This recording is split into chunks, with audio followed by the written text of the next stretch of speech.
Okay, so in this video, we're going to be talking about what computer you should use for editing. Now, this is obviously one of the first considerations you need to make. Should you get a Mac or a PC? Should you get a laptop or a desktop? And so we're going to talk about some of the pros and cons of those, and in addition, also talk about some of the specs that you maybe want to be looking for when you're considering buying a PC or changing over to a different one. Now, it's probably worth noting that all of these are my opinions. I do have experience with both Macs and PCs. I will note, however, up front that I am a Mac user. I do prefer the Macs, and so that's something that, I'll try to be as unbiased as possible in this review and talking about pros and cons, but it's probably worth noting that I might be naturally slightly biased towards the Mac because of that. So let's go ahead and start talking about Mac first. I think the biggest pro for the Mac is that it is just a very reliable system. You don't have to deal with as many crashes. You don't have to deal with as many viruses, bugs. Typically, they build a system, both hardware and software, that works together seamlessly because Apple builds both of those things. So you get a system that just works really well together. Everything's really reliable. Whereas with the PC, you don't really have that. You have a lot of different manufacturers making the hardware, Microsoft making the Windows software, and sometimes they don't talk together as well. And so you just end up with a few more issues because of that. In addition, Mac OS is probably the best operating system out there. I love the design of it. I love the usability of it, how it works and everything. I think it's more suitable for creatives. I think that it is easier to use in a lot of ways, and just in addition, like we talked about, runs really, really well.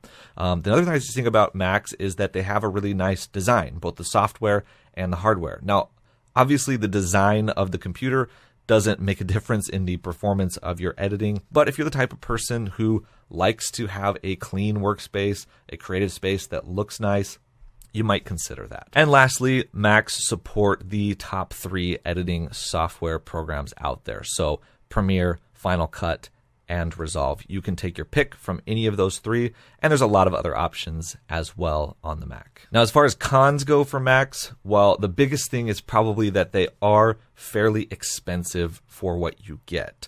I don't agree with other people who say that they're overpriced. I don't think that they're overpriced.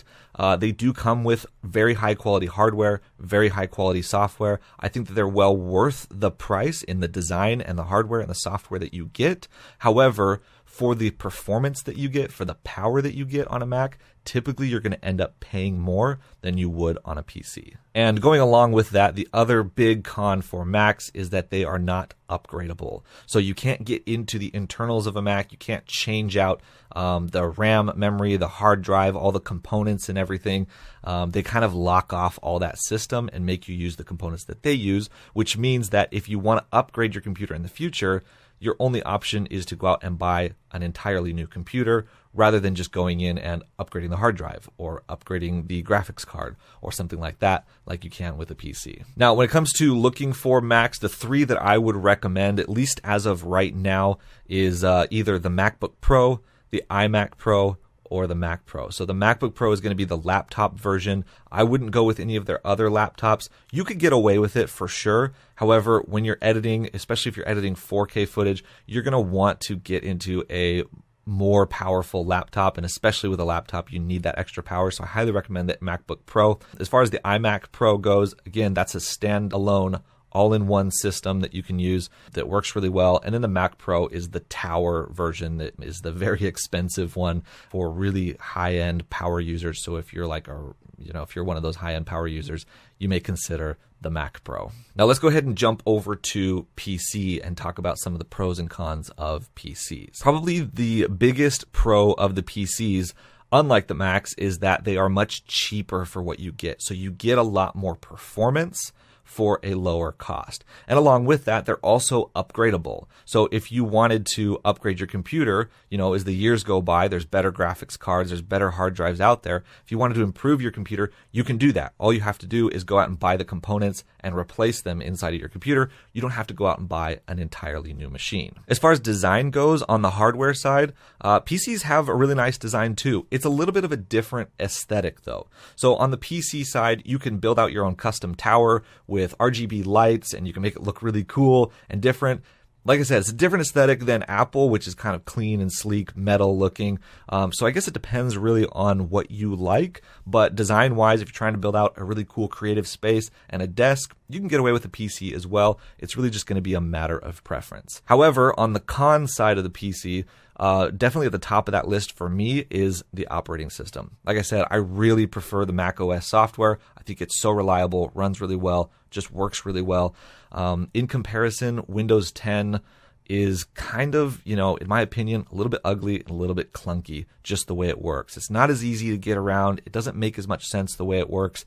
And they clearly have not put as much thought and energy into the design and the typography and really making it look nice like they have over at Apple. In addition to that, PCs are generally not as reliable. They are known for getting more viruses, having more bugs, crashing more often. Now, if you have a good PC, you probably won't have a lot of issues with that. But I know there are other issues with the operating system, with the PCs, where they're always performing updates or things are happening. When I'm using a PC, I always run into these little issues or things that are happening that are just kind of annoying.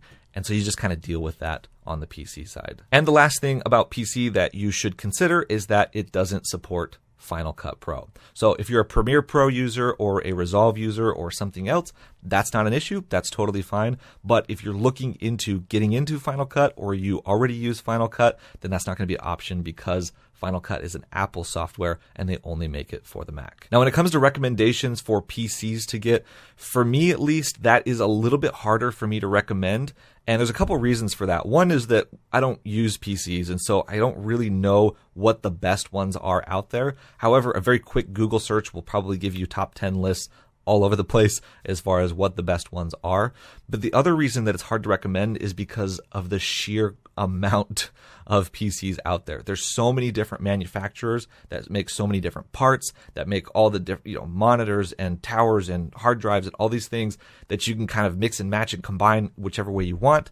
It makes it really hard to recommend because there's just a lot of good options out there. So when it comes to buying a PC, the more important thing than going with any specific brand necessarily is really just making sure that you have the right specs. You want to look at what the specs are for the computer, and if those specs are good and the parts are high quality, then you're probably going to end up with a good quality computer that will do everything that you need it to for your edits. Now, talking about specs, let's kind of go through some of the specs that you should probably look for when you are shopping for a PC or a Mac. So when it comes to RAM, I highly recommend getting at least 16 gigabytes of RAM, preferably 32 gigabytes or more, but you're going to have to let your budget kind of determine that.